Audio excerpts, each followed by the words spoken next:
6 और 7 दोनों की कार्य पुस्तक है ये। तो आंकलन 6 देखिए आप, दिए गए अव्यय शब्दों का प्रयोग करो वाक्य में। अव्यय, अव्यय शब्द क्या होते हैं, कई बार बताया है मेरा, जिन पर लिंग वचन का फर्क है नहीं पड़ता। जैसे लड़का है, इसका लिंग बदलोगे तो लड़की, और वचन बदलोगे बहुवचन बनाओ तो लड़के। लेकिन ये ना इसलिए किंतु परंतु इनमें लिंग वचन बदलो भले कोई फर्क नहीं पड़ता, तो ये अव्यय होता है, अविकारी, ठीक है ना। हाँ, अब इसने 4-5 दे रखे हैं, वो देखो, किंतु परंतु इसलिए अथवा बल्कि। एक एक को ध्यान से समझो।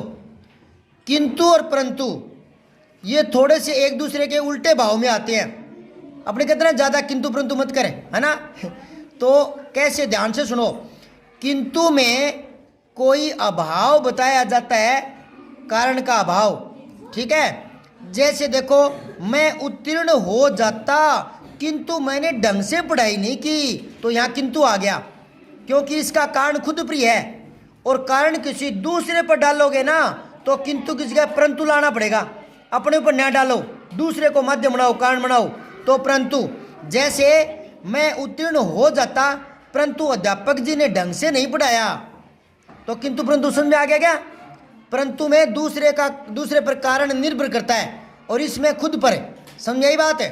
अब देखो, इसलिए इसको अतः के रूप में काम में लेते हैं, यानी कारण बताया जाता है। कारण है, जल ही जीवन है इसलिए बचाना जरूरी है, समझ गए। इसलिए का प्रयोग है, कारण देना पड़ता है ना, तब इसलिए आता है। मैंने उसकी इसलिए पिटाई कर दी क्योंकि वह बदतमीजी कर रहा था, तो पिटाई करने का कारण बता दिया ना, पिटाई करने का कारण बता दिया ना।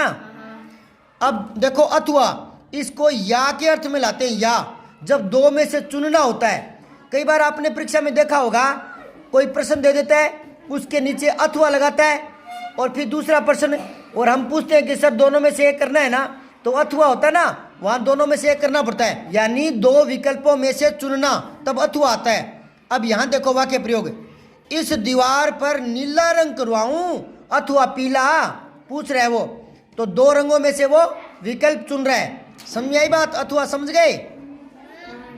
अगला है बल्कि।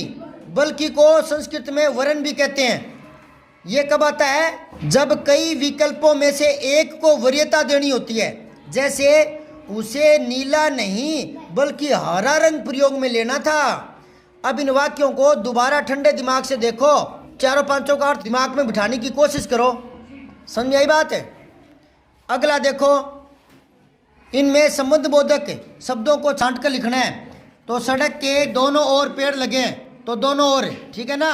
गांव के पास एक तालाब, पास। रमन के अलावा मुझे यहाँ कोई नहीं जानता, तो अलावा, ठीक है। यहाँ भी अविकारी के रूप में है। खिड़की से बाहर मत झांको, तो मत।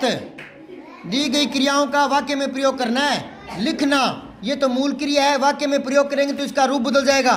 क्यों बदल जाएगा, क्योंकि क्रिया ये विकारी है। हाँ, तो लिखना से बनाओ, सुशीला पत्र लिखती है, पंकज लेख लिखता है, कर लोगे। घूमना, सुबह सुबह घूमना चाहिए, घूमना अच्छी आदत है। चलना, चलना से कोई बनाओ, चल रही है। पंखा धीरे चलता है, ठीक है। पढ़ना, मोहन पढ़ता है, इस तरह से बना लो। यह क्रिया विशेषण और क्रिया अलग अलग करना है। तो ये कह रहा है कोयल मधुर गाती है, तो गाती तो क्रिया आ गया, ठीक है, और मधुर आ गया क्रिया विशेषण। खूब पढ़ो ताकि प्रथम आ सको, तो पढ़ो तो क्या है, क्रिया, और खूब क्या हो गया, क्रिया विशेषण। मेरे पिताजी कल लौटेंगे, तो लौटेंगे तो क्या है, क्रिया, और कल क्या हो गया, क्रिया विशेषण। वाक्य संरचना के अनुसार वाक्यों को सार्थक रूप में लिखना है। हमारा पेड़ पौधों पर जीवन आधारित है, तो इसको करो, हमारा जीवन पेड़ पौधों पर आधारित है, यूं करो। फिर है वाह फूल यह कितना सुंदर है, तो यूं लिखो, वाह यह फूल कितना सुंदर है, ठीक है ना। और कितना सुंदर है, इसके आगे भी विस्मय बोधक चिन्ह आएगा। पिताजी क्या उठा बाहर से लाए, हाँ, पिताजी बाहर से क्या उठा के ले आई। गोरैया चहचहा रही थी पेड़ पर, तो गोरैया पेड़ पर चहचहा रही थी, सही करना है, ठीक है। इनको पूरा करो, देखता हूँ मैं कल चेक करूँगा